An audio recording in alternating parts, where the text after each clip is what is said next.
இந்திய ஜனநாயக கட்சியின் மாநில மாநாடு மார்ச் 2 திருச்சி சிறுகனூரில் அணிதிரண்டு வாருங்கள்.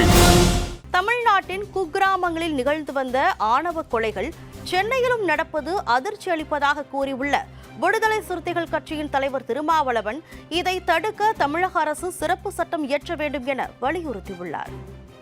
தென் மாவட்டங்களில் தொடர்கிற சாதிய படுகொலைகளை தடுப்பதற்கு அரசு தீவிரமாக கவனம் செலுத்த வேண்டும்.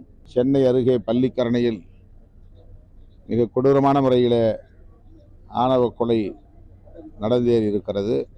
வழக்கமாக குக்கிராமங்களில் ஊரக பகுதிகளில் இது போன்ற ஆணவ கொலைகள் நடப்பதை நாம் பார்க்கிறோம். இந்த முறை சென்னையிலேயே இத்தகைய ஆணவ கொலை திட்டமிட்டு நடத்தப்பட்டிருக்கிறது என்பது அதிர்ச்சி அளிக்கிறது. எனவே தமிழக அரசு ஆணவ கொலை தடுப்புச் சட்டத்தை இயற்ற வேண்டும். அது காலத்தின் தேவையாக இருக்கிறது.